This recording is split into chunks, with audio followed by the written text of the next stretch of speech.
بسم الله الرحمن الرحيم أسود الله সংশয় নিরসন সিরিজ, জিহাদ সিরিজ। দ্বিতীয় সংশয়, জিহাদের শর্ত, ধোঁয়াশা ও বিভ্রান্তির গুহামুখ। বিশ্বজুড়ে মুসলমানরা ইতিহাসের সবচেয়ে কঠিন সময় অতিবাহিত করছে।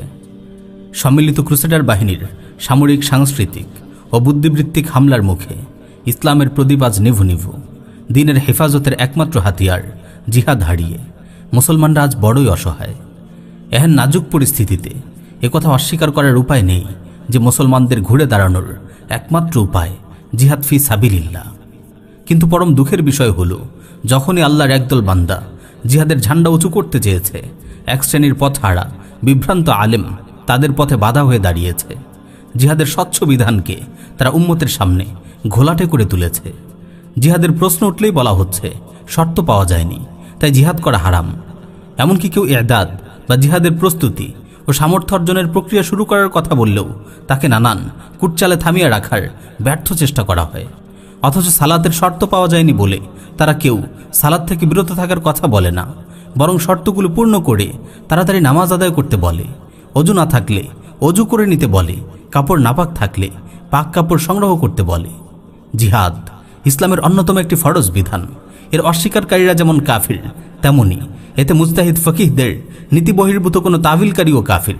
সালাত, সাওম, যাকাত ইত্যাদির শর্ত, হুকুম ও বিধান যেমন উম্মার ফকিহগণ সুস্পষ্ট ভাষায় বর্ণনা করেছেন এবং মুসলমানগণ যুগ যুগ ধরে আমল করে এসেছেন, ঠিক তেমনি জিহাদের শর্ত বিধানসমূহ তারা পরিষ্কার ভাষায় বর্ণনা করেছেন। এতে কোনোরূপ সংশয়ের অবকাশ নেই। কিন্তু অত্যন্ত দুঃখের বিষয় হলো, জিহাদ থেকে বিরত থাকার মানুষে বর্তমানে এক শ্রেণীর আলেম নিজেদের পক্ষ থেকে জিহাদের জন্য এমন সব শর্ত জুড়ে দিচ্ছে যার অস্তিত্ব সরাসরি কোরআন সুন্নাহ তো দূরের কথা, আহলুস সুন্নাহ ওয়াল জামাআতের কোনো কিতাবেও নেই। এমন অদ্ভুত সব শর্তের কথা বলছে যা কিয়ামত পর্যন্ত পূর্ণ হবে না।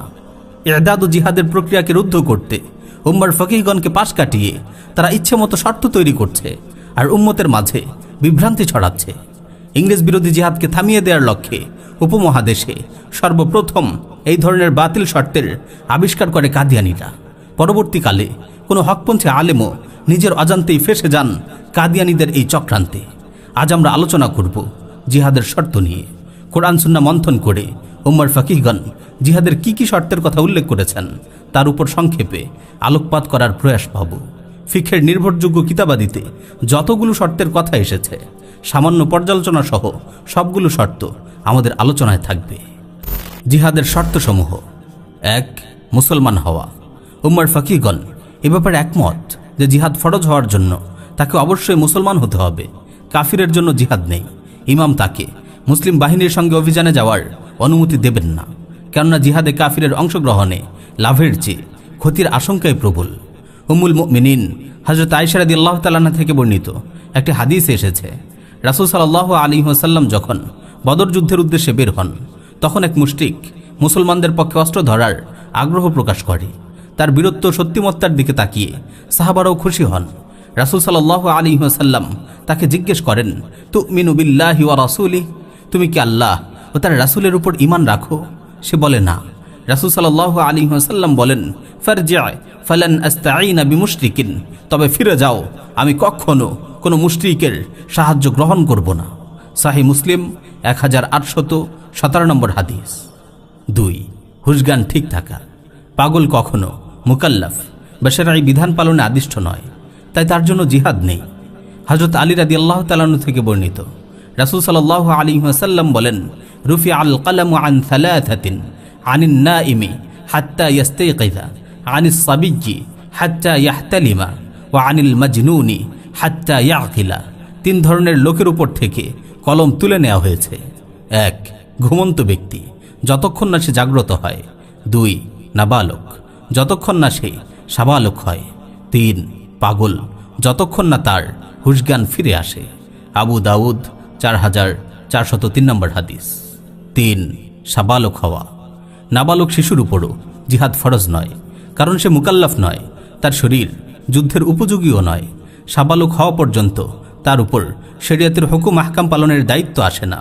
আব্দুল্লাহ বিন ওমর রাদিয়াল্লাহু তাআলা আনহু বলেন, আরাদানি রাসূলুল্লাহ সাল্লাল্লাহু আলাইহি ওয়াসাল্লাম ইয়াউমা উহুদিন ফিল কিতাল ওয়া আনা ইবনু 14 সানাহ ফালাম ইউজিজনি ওয়া আরাদানি ইয়াউমাল খান্দাক ওয়া আনা ইবনু 15 সানাহ ফাআজাজানি। উহুদের দিন রাসূল সাল্লাল্লাহু আলাইহি ওয়াসাল্লাম আমাকে পর্যবেক্ষণ করলেন। তখন আমার বয়স 14 বছর। তিনি আমাকে জিহাদের অনুমতি দিলেন না। খন্দকের দিন তিনি আমাকে দেখলেন। তখন আমার বয়স 15 বছর। তিনি আমাকে যুদ্ধে গমনের অনুমতি দিলেন। মুসলিম 1868 নম্বর হাদিস। নাবালক হওয়ার কারণেই উসামা বিন যায়েদ রাদিয়াল্লাহু তাআলা আনহু, যায়েদ বিন সাবিত রাদিয়াল্লাহু তাআলা আনহু, যায়েদ বিন আরকাম রাদিয়াল্লাহু তাআলা আনহু ও বারা বিন আজিব রাদিয়াল্লাহু তাআলা আনহু প্রমুখ সাহাবীগণ বদর যুদ্ধে অংশগ্রহণ করতে পারেননি। 4. পুরুষ হওয়া। মহিলাদের উপর জিহাদ ফরজ নয়, কেননা তাদের শরীর যুদ্ধের উপযোগী নয়। হযরত আয়েশা রাদিয়াল্লাহু তাআলা আনহা রাসূল সাল্লাল্লাহু আলাইহি ওয়াসাল্লামকে জিজ্ঞেস করেন, হে আল্লাহর রাসূল, মহিলাদের উপর কি জিহাদের দায়িত্ব আছে? তিনি বললেন, নাআম আলাইহিন্না জিহাদুন লা কিতালা ফি আল হজ্জ ওয়াল উমরাহ। হ্যাঁ, তাদের জন্যও জিহাদ আছে, তবে তা এমন জিহাদ যাতে কোনো যুদ্ধ নেই, আর তা হলো হজ ও উমরাহ। মুসনাদ আহমদ 25322 নম্বর হাদিস। হাদিসটি সহিহ। এর রিজাল সবাই নির্ভরযোগ্য এবং সবাই বুখারী মুসলিমের রাবি। তবে শর্ত সাপেক্ষে তারাও জিহাদে যেতে পারবে। উল্লেখ্য যে জিহাদ যখন ফরজে কিফায়া থাকে এটি তখনকার কথা। জিহাদ ফরজে আইন হয়ে গেলে তাদের জন্য জিহাদে অংশগ্রহণ করা ওয়াজিব হয়ে যায়। উম্মার সর্বকালের সমস্ত ফকিহের ঐক্যমতে 3 অবস্থায় জিহাদ ফরজে আইন হয়ে যায়। 1. কাফিররা যখন কোনো মুসলিম ভূমিতে আক্রমণ করে। 2. নফির আম তথা খলিফা যখন কোনো ব্যক্তি বা গোত্রকে জিহাদের আহ্বান করে। 3. মুসলিম ও কাফির বাহিনী যখন মুখোমুখি দাঁড়িয়ে যায়। হানাফি মাযহাবের প্রখ্যাত ইমাম আল্লামা কাসানী রাহিমাহুল্লাহ বলেন, ফাআম্মা ইযা আম্মান নাফির বিআন হাজামাল আদুওয়া আলা বালাদিন ফাহুয়া ফারদু আইনিন ইফতারাদু আলা কুল্লি ওয়াহিদিন মিন আহাদিল মুসলিমিন মিম্মান হুয়া কাদিরুন আলাই। শত্রুরা মুসলিম শহরে আক্রমণ করার কারণে যখন নফির আম হয়, তখন জিহাদ প্রত্যেক সক্ষম মুসলমানের উপর, পুরুষ হোক কিংবা নারী, ফরজে আইন হয়ে যায়। বাদায়ুস সানা 7 নম্বর খণ্ড 98 নম্বর পৃষ্ঠা। 5. দৈহিক সক্ষমতা। শারীরিকভাবে অক্ষম ও দুর্বল ব্যক্তির উপর জিহাদ ফরজ নয়। আল্লাহ তাআলা বলেন, লাইসা আলাল আ'মা হারাজুন ওয়ালা আলাল আ'রাজি হারাজ ওয়ালা আলাল মারিদ হারাজ। জিহাদে অংশগ্রহণ না করাতে অন্ধের জন্য কোনো গুনাহ নেই, খোঁড়ার জন্য কোনো গুনাহ নেই এবং রুগ্ন ব্যক্তির জন্যও কোনো গুনাহ নেই। সূরা ফাতহ 17 নম্বর আয়াত। অন্য আয়াতে আল্লাহ তাআলা বলেন, লাইসা আলাদ দুআফাই ওয়ালা আলাল মারদা। যুদ্ধে অংশগ্রহণ না করাতে দুর্বল লোকদের কোনো গুনাহ নেই এবং অসুস্থ লোকদেরও কোনো গুনাহ নেই। সূরা তাওবা 91 নম্বর আয়াত। এই 2 আয়াত সহ অন্যান্য আয়াত হাদিস শরীয়তের মূলনীতির আলোকে ফুকাহায়ে কেরাম নিম্নোক্ত কয়েক শ্রেণীর ব্যক্তিকে মাযুর বা অক্ষম বলে গণ্য করেছেন। 1. অন্ধ, 2. খোড়া, 3. অত্যধিক রুগ্ন, 4. অতিশয় দুর্বল, 5. অতিবৃদ্ধ, 6. পঙ্গু। উল্লেখ্য যে এই সকল ব্যক্তি তখনই মাযুর বা অক্ষম বলে গণ্য হবে যখন এসব ওজর ও সমস্যা এমন পর্যায়ের হবে যে তাদের পক্ষে আর যুদ্ধ করা সম্ভব নয়। অতএব হালকা ঝাপসা দেখে, সামান্য খোড়া কিন্তু যুদ্ধ করতে সক্ষম, হালকা সাধারণ অসুস্থ, বৃদ্ধ হলেও এত বেশি বৃদ্ধ নয় যে যুদ্ধ করতে অক্ষম, হাত পায়ে ঈষৎ বিকলাঙ্গতা আছে কিন্তু যুদ্ধে সক্ষম, এ ধরনের লোক অক্ষম হিসেবে গণ্য হবে না। দেখুন বাদায়ুস সানা 6 নম্বর খণ্ড 98 থেকে 59 নম্বর পৃষ্ঠা, ফাতওয়ায়ে শামী 6 নম্বর খণ্ড 201 থেকে 205 নম্বর পৃষ্ঠা, আল মুগনি 10 নম্বর খণ্ড 367 নম্বর পৃষ্ঠা। 6. আর্থিক সক্ষমতা। পরিবারের ভরণ পোষণের খরচ মিটিয়ে জিহাদের জন্য অস্ত্র ক্রয় ও রাহ খরচের সামর্থ্য থাকতে হবে। আল্লাহ তাআলা বলেন, ওয়ালা আলাল্লাযীনা লা ইয়াজিদুনা মা ইউনফিকুনা হারাজ। যাদের কাছে জিহাদে যাওয়ার জন্য প্রয়োজনীয় অর্থ নেই তাদের কোনো অপরাধ নেই। সূরা তাওবা 91 নম্বর আয়াত।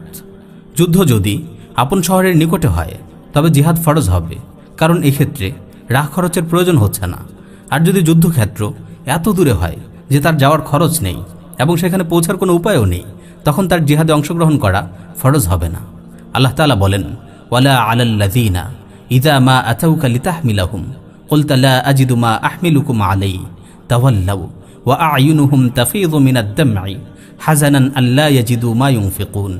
ওদেরও কোনো অপরাধ নেই যারা আপনার নিকট বাহনের জন্য এলে আপনি তাদের বলেছিলেন তোমাদের জন্য, আমি কোনো বাহন পাচ্ছি না। তারা অর্থ ব্যয়ে অসামর্থ্যজনিত দুঃখে অশ্রুবিগলিত নেত্রে ফিরে গেল। সূরা তাওবা 92 নম্বর আয়াত। হ্যাঁ, মুসলমানদের খলিফা যদি অর্থকরীর ব্যবস্থা করে দেন কিংবা জিহাদে যোগ দেওয়ার অন্য কোনো উপায় বের হয়, তবে তার জন্য জিহাদে অংশগ্রহণ করা ফরজ। বিশেষ দ্রষ্টব্য, আল্লাহ তাআলা বলেন, ইনফিরু খিফাফান ওয়া সিকালা ওয়াজাহিদু বিআমওয়ালিকুম ওয়া আনফুসিকুম ফি সাবিলিল্লাহ যালিকুম খায়রুল লাকুম ইন কুনতুম তা'লামুন। অভিযানে বের হয়ে পড়ো হালকা রণসম্ভার নিয়ে বা ভারী রণসম্ভার নিয়ে, এবং জিহাদ করো আল্লাহর পথে তোমাদের সম্পদ ও জীবন দিয়ে। এটি তোমাদের জন্য শ্রেয় যদি তোমরা জানতে। সূরা তাওবা 41 নম্বর আয়াত। উক্ত আয়াত সহ আরও বহু আয়াত ও হাদিসের আলোকে বোঝা যায় জিহাদের সামর্থ্য দুই প্রকার। এক, জিহাদ বিন নফস বা সশরীরে যুদ্ধ করার সামর্থ্য। দুই, জিহাদ বিল মাল বা জিহাদের কাজে সম্পদ ব্যয় করার সামর্থ্য। যার উভয় প্রকারের সামর্থ্য আছে তার জন্য উভয়টা ফরজ, আর যার একটা সামর্থ্য আছে তার জন্য একটা ফরজ। উক্ত আয়াতের ব্যাখ্যায় ইমাম জাসসাস রাহিমাহুল্লাহ বলেন, ফাআউজাবা ফারদাল জিহাদ বিল মালি ওয়ান নফসি জামিআ ফামান কানা লাহু মালুন ওয়া হুয়া মারিদুন আও মুকআদুন আও দাঈফুন লা ইউসলাহু লিল কিতাল ফাআলাইহিল জিহাদ বিমালিহি বিআন ইউ'তিয়াহু গায়রাহু ফায়াগযু বিহি কামা আন্না মান লাহু কুওয়াতুন ওয়া জালাদ ওয়া আমকানাহুল জিহাদ বিনাফসিহি কানা আলাইহিল জিহাদ বিনাফসিহি ওয়া ইন লাম ইয়াকুন যা মালিন ওয়া ইয়াসারিন বা'দা আন ইয়াজিদা মা ইয়াবলুগু আমান কাউয়া আলাল কিতাল ওয়া লাহু মালুন ফাআলাইহিল জিহাদ বিন-নাফসি ওয়াল মাল। আল্লাহ তাআলা মাল ও জান উভয়টি দিয়ে জিহাদ করাকে ফরজ করেছেন। যার মাল আছে কিন্তু সে অসুস্থ কিংবা পঙ্গু অথবা দুর্বল, যার ফলে সে যুদ্ধের সামর্থ্য রাখে না, তার জন্য মাল দিয়ে জিহাদ করা ফরজ। আর তা এভাবে যে স্বর্ণকে মাল দিয়ে দিবে, সে এই মাল দিয়ে যুদ্ধ করবে। আর যার শারীরিক সামর্থ্য আছে এবং যুদ্ধ করতে সক্ষম, সে যদি সম্পদশালী ও প্রাচুর্যের অধিকারী নাও হয়, তবুও জিহাদে পৌঁছার মতো ব্যবস্থা হয়ে গেলে তাকে যুদ্ধে শরীক হতে হবে। সম্পদশালী ও যুদ্ধে সক্ষম ব্যক্তির জন্য জীবন ও সম্পদ উভয়টি দিয়ে জিহাদ করা ফরজ। আহকামুল কোরআন 3 নম্বর খণ্ড 151 নম্বর পৃষ্ঠা। 7, স্বাধীন হওয়া। গোলামের উপর জিহাদ ফরজ নয়। কানজুদ দাকায়েক 369 নম্বর পৃষ্ঠা। আল মুগনি 9 নম্বর খণ্ড 198 নম্বর পৃষ্ঠা। হ্যাঁ, যদি জিহাদ ফরজ আইন হয়ে যায় তখন তার জন্যও জিহাদে অংশগ্রহণ করা ফরজ। এতে তার মালিকের অনুমতিরও কোনো দরকার নেই। বাদায়ুস সানা' 7 নম্বর খণ্ড 98 নম্বর পৃষ্ঠা। 8, মা বাবার অনুমতি। মা বাবা যদি অনুমতি না দেন তাহলে ফরজে কিফায়া জিহাদে অংশগ্রহণ করা যাবে না। হাদিসে এসেছে, জনৈক সাহাবী রাসূল সাল্লাল্লাহু আলাইহি ওয়াসাল্লামের কাছে জিহাদে যাওয়ার অনুমতি চাইলে তিনি বললেন, আহাজ্জুন ওয়ালিদাক, তোমার মা বাবা কি জীবিত আছেন? সে উত্তর দেয়, হ্যাঁ জীবিত আছেন। তিনি বললেন, ফাফিহিমা ফাজাহিদ, তবে তাদের সেবা করার চেষ্টা করো। বুখারী 3004 নম্বর হাদিস। কিন্তু জিহাদ যখন ফরজ আইন হয়ে যায় তখন মা বাবার অনুমতির কোনো প্রয়োজন নেই। বাদায়ুস সানা' 7 নম্বর খণ্ড 98 নম্বর পৃষ্ঠা। 9, কর্জদাতার অনুমতি। জিহাদ যদি ফরজে কিফায়া হয় তবে ঋণগ্রস্ত ব্যক্তি ঋণ পরিশোধ করেই জিহাদে অংশগ্রহণ করবে। ঋণ পরিশোধের সামর্থ্য না থাকলে ঋণদাতার অনুমতি নিয়ে যেতে হবে। ঋণদাতা অনুমতি না দিলে ফরজে কিফায়া জিহাদে অংশগ্রহণ করা যাবে না। তবে জিহাদ যদি ফরজে আইন হয় তবে ঋণদাতার অনুমতি না নিয়েই জিহাদে অংশগ্রহণ করবে। আল বাহরুর রায়ক 5 নম্বর খণ্ড 77 ও 78 নম্বর পৃষ্ঠা। কোরআন সুন্নাহ ও ফিকহের কিতাবাদিতে এই শর্তগুলোর কথাই বিবৃত হয়েছে এবং হাজার বছর ধরে মুসলিম উম্মাহ এর উপরে আমল করে এসেছে। দুঃখের বিষয়, এক শ্রেণীর দুনিয়ালোভী আলেম জিহাদের জন্য এমন সব শর্ত আবিষ্কার করছে যার কোনো অস্তিত্ব শরীয়তে নেই।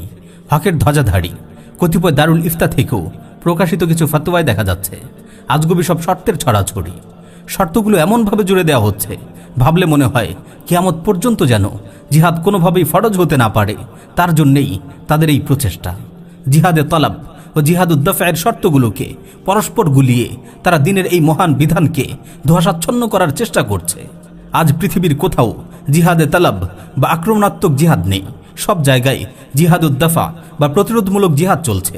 জিহাদুদ্দাফের জন্য শরীয়ত উল্লেখযোগ্য কোনো শর্তই আরোপ করেনি, বরং মুসলিম ভূমিতে হামলা হলে যার যা আছে তা নিয়ে সর্বশক্তি দিয়ে দুশমনের মোকাবেলার বিধান রয়েছে। শাইখুল ইসলাম ইবনে তাইমিয়া রাহিমাহুল্লাহ বলেন, ওয়া আম্মা কিতালুদ দাফঈ ফাহুয়া আশাদ্দু আনওয়াইন দাফউস সাইলি আনিল হুরমাতি ওয়াদ-দীন ওয়াজিবুন ইজমাআন فالعدو الصائل الذي يفسد الدين والدنيا لا شيء أوجب بعد الإيمان من دفعه লা ইশতারাতু লাহু শারতুন কাজ্জাদি ওয়ার রাহিলা বাল ইউদফাউ বিহাসাবিল ইমকান ওয়া ক্বাদ নাসসা আলা যালিকাল উলামা আসহাবুনা ওয়া গায়রুহুম। আর প্রতিরোধমূলক যুদ্ধ জিহাদের সবচেয়ে গুরুত্বপূর্ণ প্রকার। মুসলমানদের মর্যাদা ও দ্বীনের হেফাজতের জন্য আগ্রাসী শত্রুকে প্রতিহত করা সর্বসম্মতিক্রমে ফরজ। যে আগ্রাসী শত্রু মুসলমানদের দ্বীন ও দুনিয়া উভয়টিকে ধ্বংস করে, ঈমান আনার পর তাকে প্রতিরোধ করার চেয়ে অধিক গুরুত্বপূর্ণ কোনো ফরজ নেই। আর এর জন্য কোনো শর্ত প্রযোজ্য নয়, যেমন পাথেয় বাহন, বরং সামর্থ্য অনুযায়ী প্রতিরোধ করতে হবে। আর হুকুমটি আমাদের মাযহাবের ওলামা সহ অন্যান্য মাযহাবের ওলামারাও স্পষ্টভাবে বর্ণনা করেছেন। আল ফাতওয়াল কুবরা 4 নম্বর খণ্ড 608 নম্বর পৃষ্ঠা। প্রিয় উপস্থিতি, সামনের পর্বগুলোতে বিভ্রান্ত আলেমদের জুড়ে দেয়া শর্তগুলোর যথার্থতা নিয়ে আলোচনা করা হবে ইনশাআল্লাহ। পরিশেষে হাদিস শরীফের প্রাসঙ্গিক একটি অংশ দিয়েই শেষ করছে আজকের আলোচনা। মা বালু আকওয়ামিন ইয়াশতারিতুনা শুরুতান লাইসাত ফি কিতাবিল্লাহ মান ইশতারাতা শারতান লাইসা ফি কিতাবিল্লাহ ফালাইসা লাহ ওয়া ইন ইশতারাতা মিআতা শারতিন। লোকদের কি হলো, তারা এমন সব শর্ত আরোপ করছে যা আল্লাহর কিতাবে নেই। যে ব্যক্তি এমন শর্ত আরোপ করে যা আল্লাহর কিতাবে নেই, সে ওই শর্তের হকদার হবে না, যদিও সে 100 শর্ত আরোপ করে।